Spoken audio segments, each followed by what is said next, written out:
PBB merupakan organisasi yang lelet dan gak ada gunanya. Well, the Board of Peace is interesting. It's mainly Americans, no women, nobody from Palestine. Intinya kalau menurut pemerintah kita, Indonesia tuh bisa punya peran lebih banyak buat membela Palestina dengan join BOP. Board of Peace. Ya, gue yakin lu semua udah pada tahu lah. Apalagi setelah pemerintah kita nerima tawaran buat join Board of Peace ini, buat join Dewan Perdamaian buatannya Trump ini. Dewan Perdamaian yang tapi buat banyak pihak kok malah jadi kayak circle penjahat nih. Makanya akhirnya banyak banget kan yang ngutuk tindakan pemerintah kita buat join Dewan Perdamaian ini. Dan salah satunya ya saya. Apalagi setelah gambar ini rilis nih. Wah, sedih anjir. Ya ntar gue jelasin lah ya di belakang ya kenapa gue nggak setuju Indonesia join Board of Peace ini, join BOP ini. Tapi mungkin masih banyak dari lu yang belum paham sebenarnya BOP ini tuh apa sih dan kenapa pemerintah kita malah mutusin buat join organisasi ini. Ya udah kalau gitu langsung kita bahas apa itu Board of Peace dan gimana update kabar keikutsertaan Indonesia di sana di Learning by Googling.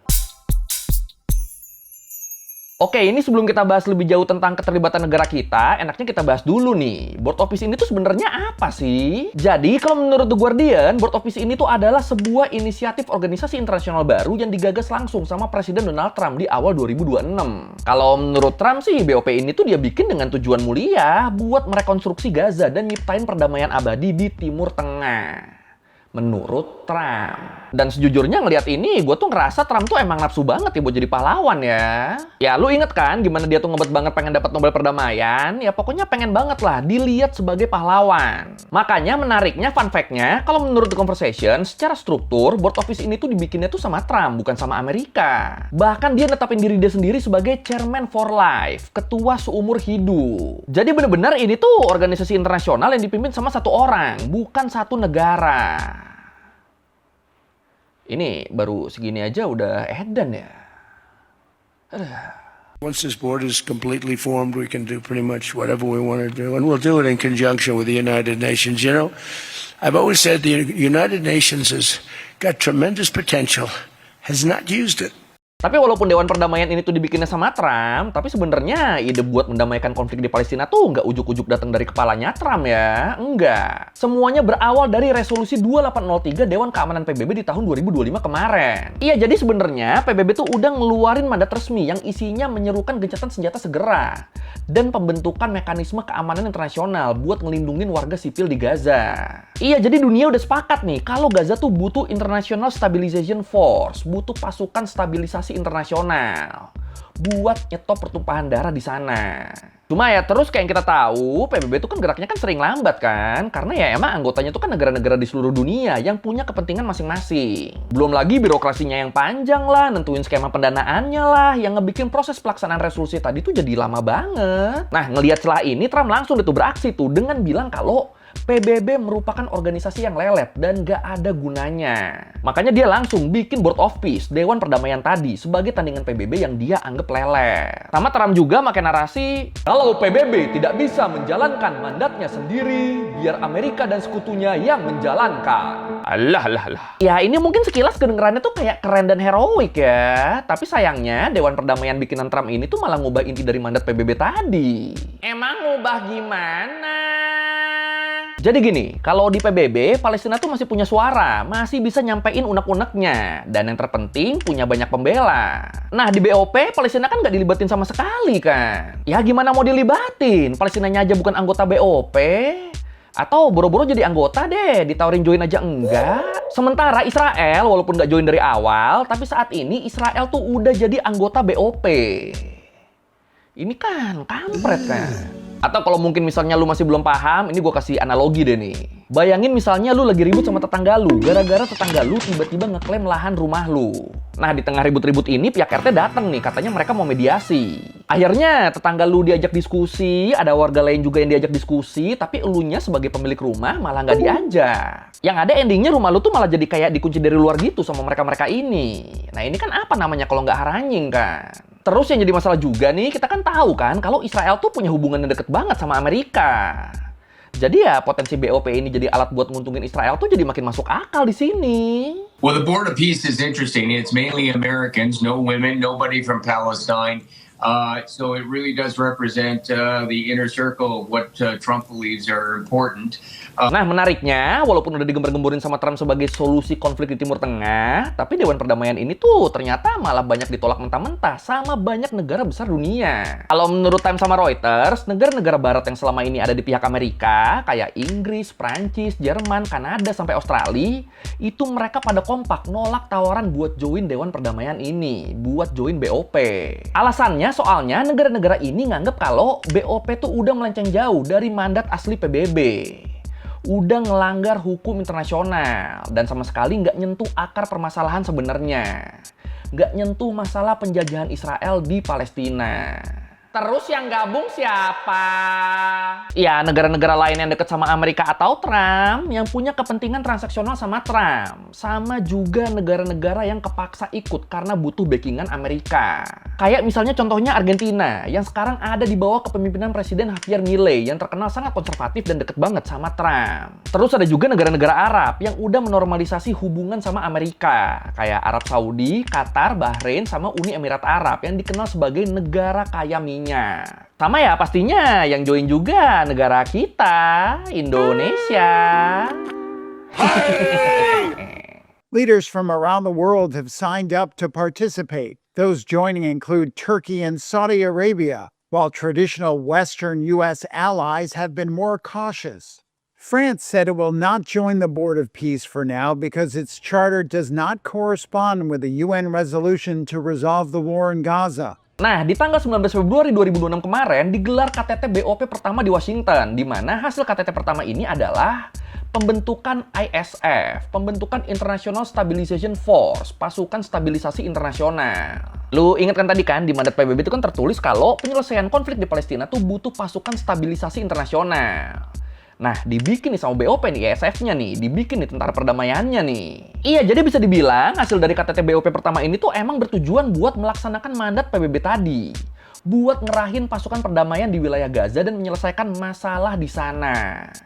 Harusnya. Tapi sayangnya, kalau menurut Middle East Institute sama International Peace Institute disebut, ISF atau tentara perdamaian versi BOP ini, mereka tuh nggak sesuai sama konsep awal ISF PBB tuh. Beda jauh sama tentara perdamaiannya PBB. Emang apa bedanya?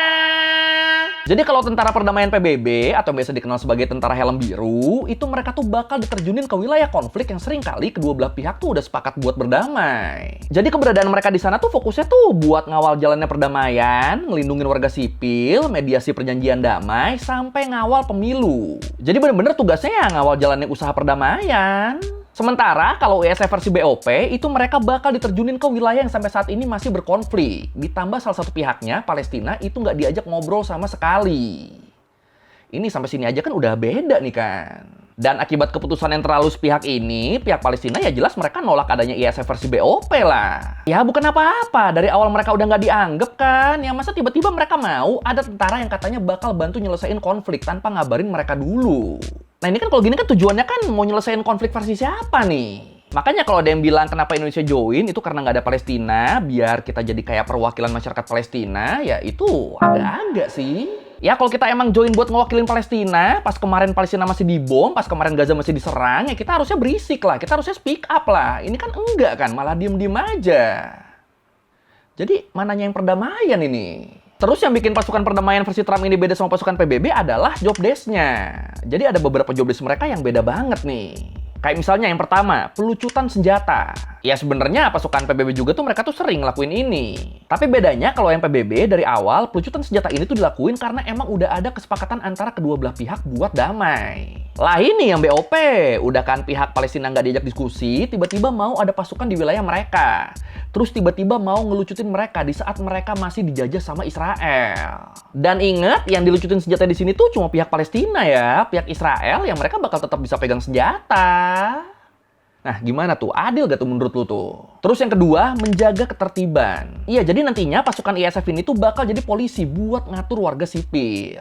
Nah, ini kebayang gak lu jadi warganya? Mereka ini korban penjajahan, hidup udah susah, masih harus diatur-atur sama pasukan yang gak mereka restuin sama sekali. Ini kan sakit banget ya. Aduh. Terus yang ketiga, ngawal proses rekonstruksi dan pembangunan ulang Gaza. Ya ini kedengerannya bagus ya, rekonstruksi pembangunan. Wih, Mantap nih. Nah, tapi di sini lu jangan bayangin pasukan ini tuh bakal ngawal pembangunan yang dilakuin sama warga Palestina. Enggak sama sekali. Yang ada, proyek pembangunan ini tuh direncanain bakal dilakuin sama kontraktor-kontraktor yang udah ditunjuk sama Trump. Termasuk di sini ya keluarganya dan konco-koncone. Ya kalau lu ngikutin isu ini, pasti lu udah sempat ngeliat ini nih. Rencana pembangunan New Gaza. Nah, proyek ini tuh dipimpinnya sama Jared Kushner, pebisnis Amerika sekaligus mantunya Donald Trump. Jadi ya dari sini kebayang kan siapa yang bakal diuntungin dari proyek ini? Iya bener, Israel. Iya, jadi bisa dibilang semua job desk pasukan perdamaian ini tuh merupakan tujuan yang mereka harapkan dari dulu. Ngelucutin senjatanya Palestina, ngatur warga sipil buat mau dipindah kemanapun, dan ngedudukin Gaza buat dibangun dan bisa dimanfaatin sama Israel dan sekutunya. Dan pada akhirnya nanti pasukan Israel mereka bisa mundur pelan-pelan karena kerjaan mereka bakal diambil alih sama pasukan perdamaian. Dan mereka jadi bisa cuci tangan deh. Jadi ya dari sini udah bisa kita bedain ya, bedanya pasukan perdamaian PBB sama pasukan perdamaian versi BOP-nya Trump. Emosi. Mindset. We want to use free market economy principles, and we've developed ways to redevelop Gaza. Gaza, as President Trump's been saying, has amazing potential, and this is for the people of Gaza. We've developed it into zones. And then New Gaza. It could be a hope, it could be a destination, have a lot of industry. From the private sector, there'll be amazing investment opportunities. Oh iya, yang harus kita tahu juga, ini tuh bukan pertama kalinya Amerika bikin pasukan perdamaian sambil ngeklaim kalau mereka ngemban amanah PBB gini loh. Sebelumnya juga udah pernah. Waktu mereka ngirim pasukan ke Irak sama Afghanistan, itu mereka juga tuh pakai strategi yang sama. Mereka pakai mandat PBB sebagai dasar hukum. Tapi bukan ngirim pasukan PBB, yang ada Amerika tuh malah ngirim pasukan yang dipimpin langsung sama mereka sendiri.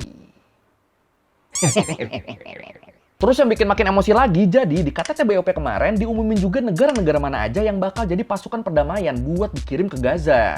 Totalnya ada 5 negara, dan entah sengaja atau enggak, tapi dari kelima negara ini semuanya tuh adalah negara mayoritas muslim. Iya, kita lagi-lagi join nih. Bahkan nih, nggak cuma join, negara kita juga tuh nerima tawaran buat jadi wakil komandan pasukan perdamaian yang bakal dikirim ke Gaza. Sekali lagi, Indonesia bakal jadi wakil komandan ISF. Tadi ingat kan job desk ISF ini apa aja kan? Semuanya kan cenderung nguntungin Israel kan? Nah ini kita nerima nih buat jadi wakil komandan pasukannya. Oke, sekarang pertanyaan kita semua nih. Kenapa Indonesia mau join? Bahkan sampai jadi wakil komandan pasukan perdamaian lagi. Ini apa alasannya nih? Nah, lewat rilis resminya Setcap dan pernyataan Presiden Prabowo yang dikutip CNBC Indonesia, pemerintah kita bilang kalau ini adalah bentuk tanggung jawab moral dan komitmen perdamaian. Intinya kalau menurut pemerintah kita, Indonesia tuh bisa punya peran lebih banyak buat membela Palestina dengan join BOP. Tapi terus banyak pihak kita yang skeptis sama ini, banyak yang ragu sama statement pemerintah. Soalnya di waktu yang bersamaan dengan KTT BOP ini, Prabowo juga tuh ngelakuin serangkaian kunjungan kerja di Amerika Serikat. Dan agendanya apa? Ya ekonomi. Kalau menurut laporan Kompas, di sana tuh Prabowo tuh ketemu sama banyak bos-bos perusahaan raksasa Amrik, ngundang mereka buat invest di IKN dan nandatanganin macam-macam kesepakatan dagang. Bahkan terus beliau tuh sempat ngeluarin statement yang bilang, kami ingin melihat kehadiran Amerika yang kuat di Indonesia. Nah ini kan dari sini kan kita kan jadi ngeliat, ini pemerintah nih niat memperjuangkan Palestina atau cuma caper ke Amerika aja nih biar bisa makin dekat nih. Apalagi terus Presiden Prabowo juga tiap diade-ade sama Trump gitu kan dia tuh kan kayak yang seneng kan. Jadi ya orang skeptis lah ngelihat ini beneran karena peduli Palestina. Apalagi ya tadi tuh, kayak gue bilang di awal tadi tuh, kalau emang kita join karena peduli sama Palestina, kok ketika kemarin ada serangan, itu kok pada diem aja ya? Ini peduli di mananya nih? A man that I really like a lot he's definitely tough. I don't want to fight him. President Prabowo of Indonesia, thank you very much. Please, this is a big guy. I tell you, I said, how many people in Indonesia? He said like 240 million. I said, no, say it again. How many? It's a big country you have. And you do a great job and respected by everybody. And thank you very much. Makanya ngelihat langkah-langkah pemerintah ini, banyak itu yang ngamuk tuh. Banyak pengamat hubungan internasional yang mengkritik keras langkah ini. Kayak misalnya yang disampaikan sama Hazamin Fadli Robi, Associate Professor dari Department of International Relations Universitas Islam Indonesia. Dikutip dari The Conversation, beliau bilang, bergabungnya Indonesia di BOP tuh ibarat kayak pedagang di pasar yang dipalak sama preman. Soalnya Indonesia kan jadi harus mau nurutin kemauan si preman kan, ngasih jatah preman demi bisa dagang dengan tenang.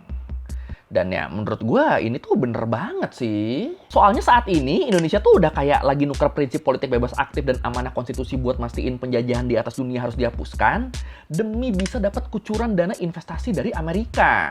Mana ada setoran 17 triliun juga lagi kan kalau mau jadi anggota tetap BOP. Ya walaupun banyak yang bilang ini belum dibayarin, terus ada juga yang bilang kalau ini tuh nggak wajib, tapi ya tetap aja ini kan miris kan. Nggak ada. Jadi dari awal saya bilang, ini yang namanya itu bukan iuran keanggotaan, bukan syarat keanggotaan, tidak. Kita sekarang sudah anggota, nggak perlu bayar juga nggak apa-apa. Berarti Indonesia nggak akan bayar. Tapi kalau misalnya kemarin tuh kita mau jadi anggota permanen, ada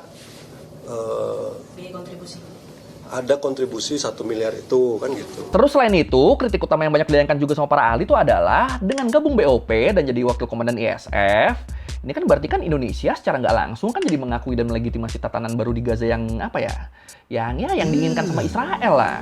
Iya, endingnya kita jadi bagian dari sistem penjajahan itu sendiri. Cuma ya beda seragam aja. Jadi kita yang tadinya dipandang sebagai pahlawan sama rakyat Palestina itu beresiko banget bakal dipandang sebagai pengkhianat atau kolaborator di lapangan nantinya. Padahal ya buat kebanyakan dari kita ini tuh nggak sesuai sama apa yang kita mau kan, nggak sesuai sama nilai-nilai moral kita. Tapi tetap kita dipaksa terlibat sama pemerintah kita sendiri. Jadi ya kalau ditanya alasan kenapa gue menolak, ya jawabannya mirip sama kayak alasan Meksiko sama Spanyol ketika mereka nolak BOP. Soalnya ya di situ tuh nggak ada Palestina-Palestinanya. Jadi ya gimana mau ngomongin perdamaian kalau korban utamanya nggak dilibatin di situ. Pelakunya ada, diakomodir, tapi korbannya enggak. Tapi kalau menurut lu gimana nih? Apakah bergabungnya Indonesia ke BOP itu bisa jadi solusi buat masalah di Palestina? Atau kita cuma bakal dijadiin apa ya? Ya bisa dibilang jadiin kacung sama Amerika sama Israel lah. Yang mana nih? Silakan komen. Oh iya sama, ini gue baru inget nih yang bikin gue miris banget kemarin waktu KTT BOP tuh ini, backdropnya. Ya kalau lu lihat di backdrop ini kan bendera Indonesia sama Israel tuh kan nempel kan. Bergandengan kita. Kok bisa sampai di tahap ini ya kita ya? Ya walaupun mungkin ini naruhnya random, tapi kan tetap kan ini tuh jadi kayak apa ya? Jadi kayak simbol kalau kita tuh udah di apa ya, di sisi mereka. Oh iya, terkait bendera-bendera ini, itu media Thailand juga tuh sempat protes loh. Soalnya setahu mereka dan setahu dunia, Thailand tuh kan nggak join BOP kan? Lah, tapi kok benderanya ada di sini? Nah loh.